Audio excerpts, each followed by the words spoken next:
season. Yeah. That's insane. It is to me too. Where did the original idea come from?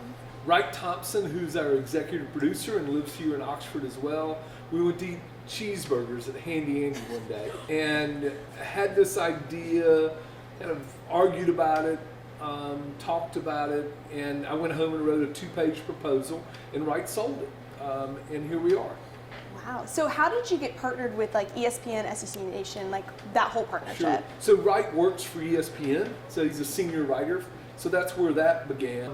The president of the SEC network at that time, Rosalind Durant, believed in this idea from the beginning, and she's the person that made it possible. And then from there, we had one season, we began in Birmingham, Alabama, and people responded to the show in ways we didn't even expect. They saw their South reflected in what we showed on the screen. And we built an audience and built a kind of audience now that follows behind the show. When we make a show, like in Ocean Springs, people will write me 2 weeks later and say, I drove to Ocean Springs, I went to the Buddhist temple, I had pad thai. Like, the connectivity is beautiful. Why Southern culture and Southern food and art? Like, obviously you were sitting at Handy Andy's, was the hamburger out and you were like, wait, yes, we should do food? Or what was the inspo behind I've got a background in writing about food. I've written about food and researched about food for 30 years now. So I had a certain level of expertise, and Wright does too. Wright's a traveling guy, spends a lot of time on the road, he knows good restaurants. So we thought about the ways that, to believe in a football team is to build a community of fellow believers. You belong to a tribe of sorts. And restaurants function the same way. If you love a good restaurant, you want to tell your friends about it, you want to gather your friends at that place. And so sports and food have something to say to one another, and combining the two made perfect sense for us. And you traveled to some of the coolest places, try these foods and see all this different art. Is there one place that stuck out to you the most? Well, there are a lot of ways to answer that. In our very first season, we made an episode in Shreveport and Bossier City, Louisiana, which is not everybody's idea of the most scintillating That is of not towns. My vacation spot. Right, it's not, but I fell in love with that town. In part because we met a guy named Quan Lim, who's a restaurateur, was a Malaysian American who opened a restaurant in the back of a kind of seedy motel. There's no way to put it. But when you open that door into that restaurant, it was kind of this wonderland with beautiful food, a roasted duck, T-bone crusted with jalapenos and fried in a wok, and a wine selection that was the best outside of New Orleans and the whole state of Louisiana. There was joyfulness in what he did, and I still remember him. 8 seasons later, I can see the smile. I'm getting hungry, like just sitting here listening to that. Me too. That sounds just like the best food ever. Obviously, you're also talking to all these people and you're getting to hear their stories. Yeah. Is there anyone's story that really stuck out to you? We made a show about 2 seasons ago in Dublin, Georgia. It was centered on a place called the Minute Grill in Dublin, which is a hamburger joint, hot dog joint, really good one, right off the town square in Dublin. And we ended up interviewing women who worked there. And 2 of those women who had this kind of bright boldness in their eyes were different than the other people we talked to in Dublin. And I asked them, so what do y'all do when you're not here? And they said, well, we go to Promise of Hope. We're in recovery. So these were women who were fighting their way back, one of whom had lost her child to Child Protective Services, who were in the throes of addiction and had stepped into this place called Promise of Hope, was helping them find a new way forward. The show ended up being about them, but the thing I remember most is, interviewing these women. We were sitting on a park bench. We were sitting at a picnic table in a park in the middle of Dublin, and there were 4 cameras staring at these women. And these women told me the hardest things possible about their lives and about their hope for the future. And the kind of trust they placed in me in that moment humbled me, and I will always remember that moment. You're hearing you're going into their living, their space, and getting the opportunity to share their stories. Yeah. And you're with them in their highs and their lows. How do you tell a good story based off of just being with these people? Listen. I mean, it's a gift for someone to actually listen to you.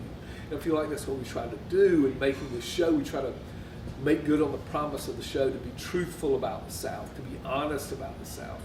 And if you listen, if you're quiet, if you take the time to actually understand what someone's going through, you can connect that to the story of the next person you meet, the next person you meet. Everybody's got some interior monologue of something going wrong or something that's troubling them. And if you pay attention and listen, you get a chance to hear a little bit. You're not only host, you're also a professor here in Oxford. I am. Why come back to Ole Miss? Oh, I moved here to go to grad school eons ago, and never left. So that's what happens. Yeah, it is. I moved here in 1995, and here it is almost 31 years later. And I don't think I want to be anywhere else. My wife and I raised our son here. My wife just retired from teaching here. She taught in the English department for 28 years. I feel at this point in my life, what I want to do is give back, and teaching is a great way to give back. Why is it important to give back here? Because I've had some success in my life, and I recognize the ways in which so many people helped me and the ways in which so many people believed in me, and I want to pass that along. It's an easy thing to do, and it's a big impact. It's not even that it's easy to do. When you're doing it, you know the purpose in it. Yeah, it's coming from the heart. Yeah. So we have host, teacher, and author. Yep. You just got off your book tour for your newest book, House of Smoke. How was that? It was great. It was, you write a book, you kind of crawl into a hole.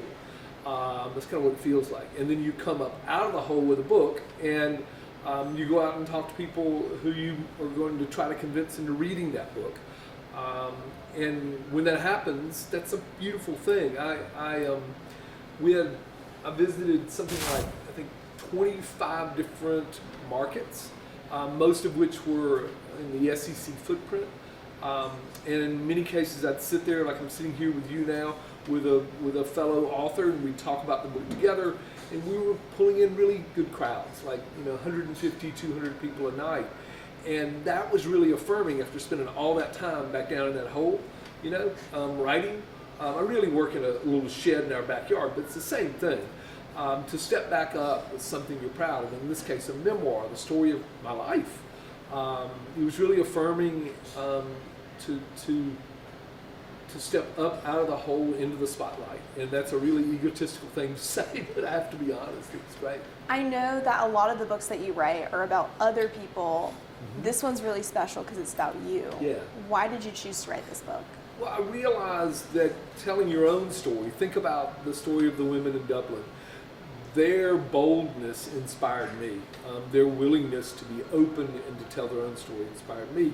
And I realized that that's a gift that someone can give to others. And I think now about memoir that way. I used to think it was selfish, but now I recognize that when you write a memoir, when you write about yourself, and you tell some of the hardest things about yourself, you offer that possibility to others. And that's what it felt like to me. I saw in an interview that you talked about how important it was not only to share your story, but your mother's story with your son.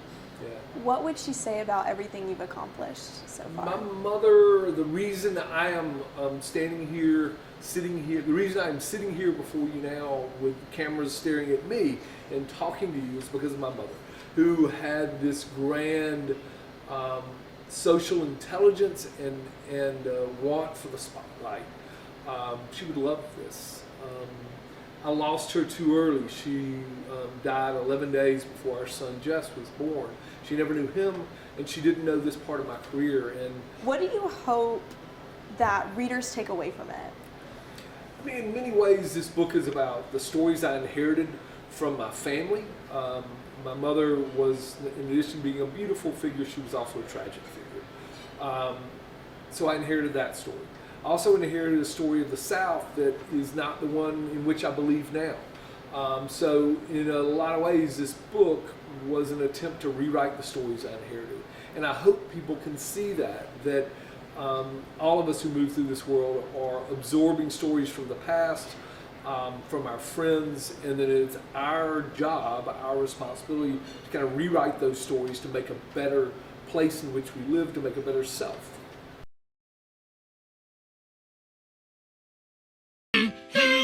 Elmo's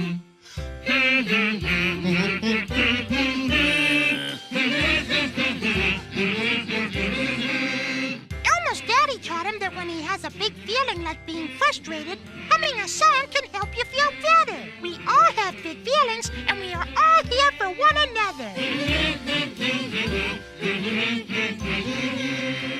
Love your mind.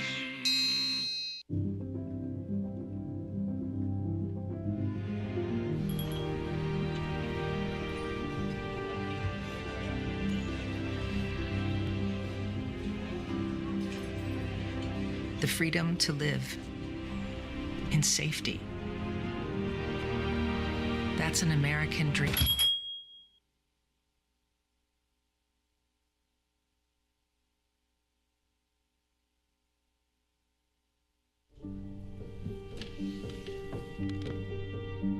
Some days are just better than others.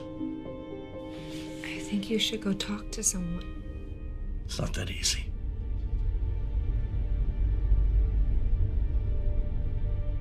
Have you been thinking about suicide? You can talk to me, Dad. It's been a tough couple of months.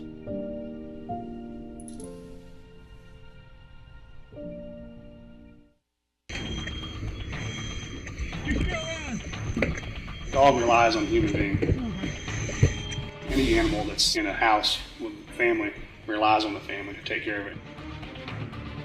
If you're not home, definitely let your neighbors know they have animals. Put one on all four corners of the house, so there's no excuse. Put them on a window if you got the right side, left side. Put them there in the front door. Let your neighbors know. Tell somebody.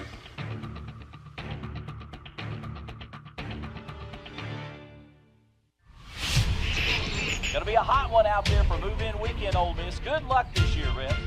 You did it. You're home. I can't wait for you to discover the true meaning of hotty toddy. It's a cheer that connects us all to the red and blue. It's the moment that begins when you step on campus and continues long after you.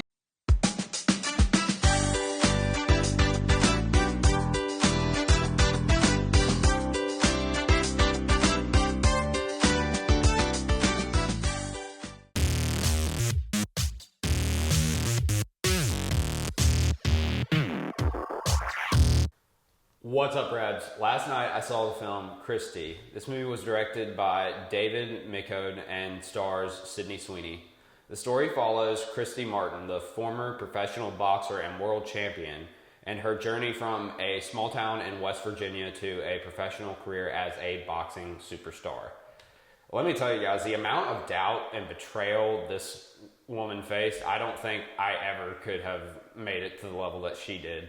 Throughout this story, not all, but nearly every side character does something to try to tear her down or keep her from being who she was really born to be, including members of her own family and her coach, who will later be her husband, who's just the most detestable, horrible POS I've ever seen. The actor who played him, Ben Foster, he nailed this character. Every shot you see of him, you can just see the lack of conscience and humanity in his facial expressions alone. He doesn't even, he talks obviously, but I could just tell he was a horrible person by the way he was acting, That being said, I thought Sydney Sweeney definitely had the best performance for sure. I honestly forgot that I was watching her for a good bit of the movie. She totally blends into the role. To me, this is what acting is supposed to be. Don't get me wrong. I love that we have movie stars. They're charismatic and they, sell movies. But I feel as though we weren't meant to have them. The purpose of acting is to make a character come to life, not recognize a familiar face and get that face to sell tickets, these characters, the actors are meant to be the characters aren't meant to be the actors, And once her character Christy gets into the boxing world, we certainly do see her fight, but not nearly as much as I thought we would. I would like to have seen a little more of that side of her life, even though I understand that's not the story they necessarily wanted to tell. When she does fight, it's shot and choreographed in ways that feel so realistic and gritty though. And with the more pressure that is put on her in her personal life, each fight she kind of hits with more anger and aggression, and it's just really well made. She's so used to people in her personal life degrading her and tearing her down that when you do see other characters try to treat her well or bring her up, she assumes there's like ulterior motives. Like, for example, this isn't really a spoiler, but there's one girl she fights in the film who tells her good luck at the start of the match, and Christy takes this as a mock or an attempt to get in her head before, but this character we see later was genuinely trying to be a good sport to her and have friendly competition. So that was just a good way of showing Christy's character, in my opinion. I really can't believe I never heard this woman's story before I watched this film, honestly, because her life was honestly just really crazy. Seeing how she really was for a lot of her career. There were several moments in the movie that I was just like, did this actually happen? How come I'd never heard this before? This is insane. Now, I did enjoy this movie a lot, but I did not necessarily think it was the best movie of the year by any means. I had a few issues with it.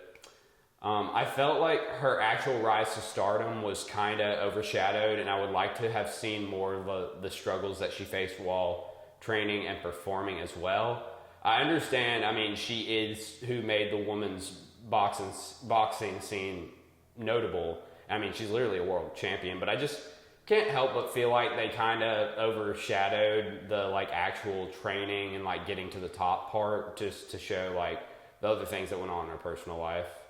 A lot of people are complaining about the time jumps being a little bit distracting, and they kind of are at times. Sometimes I forget that something happened at a different point in her life whenever it fast forwards, but I also think that it wasn't as big a deal as everyone says. I think they marketed the film a little bit too falsely. Like to me, it seemed like more of a sports movie where we would see a lot of, her fighting, and we see it, but it's not like as much as they made it seem. So overall, I enjoyed this movie, but not necessarily the best of the year. It's worth a watch, in my opinion, whether you go to the theater or you wait to stream it. On another note, the basketball game tonight at the Tad Pad will be the last one at the Tad Pad ever because the building is getting torn down. So if y'all can make it, please do. I'm feeling a little sick, so it's kind of to be determined for myself. And of course, the last regular season football game is Saturday. The Reds will be playing Florida, and I have the feeling it's going to be a really great game. So get to the Vought, 6 Saturday night. On another note, this will be my last game as a student, so y'all please show up. I'm going to be real sentimental about it, so thank you. I would really appreciate seeing y'all there. This has been Redflix. Y'all keep watching movies.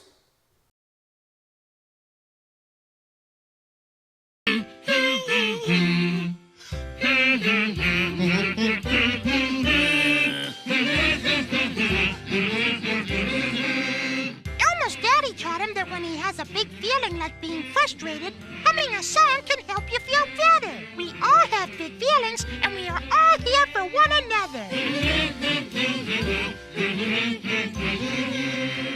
Love your mind.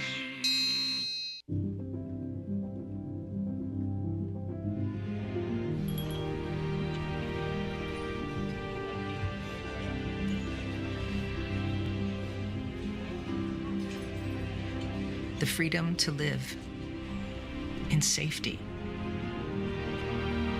That's an American dream.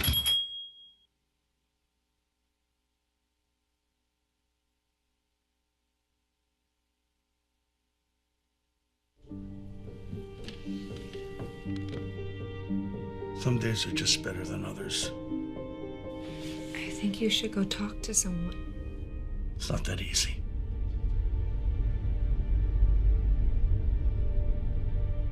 Have you been thinking about suicide? You can talk to me, Dad. It's been a tough couple of months.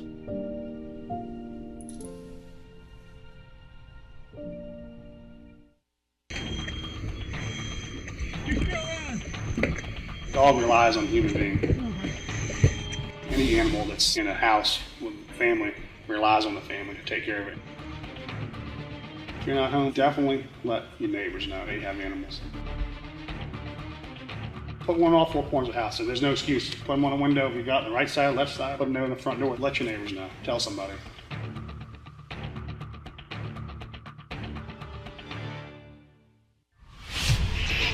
Gonna be a hot one out there for move-in weekend, Ole Miss. Good luck this year, Rhett. You did it. You're home. I can't wait for you to discover the true meaning of hotty toddy. It's a cheer that connects us all to the red and blue.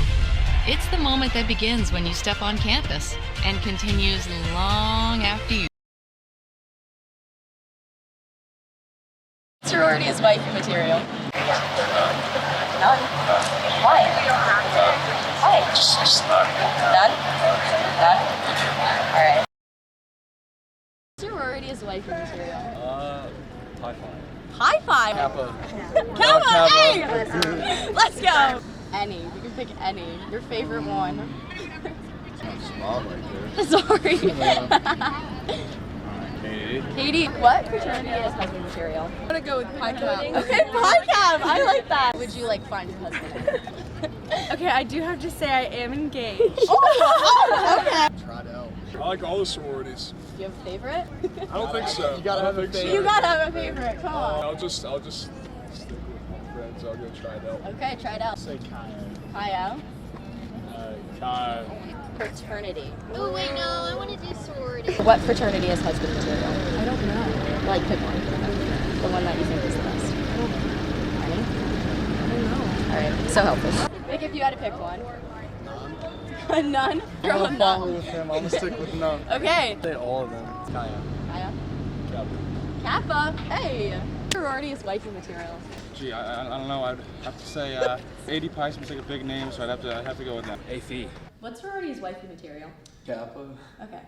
That's all I have for you. Sorority is wifey material.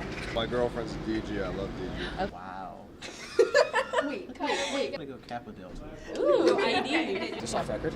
Yes. Kaya.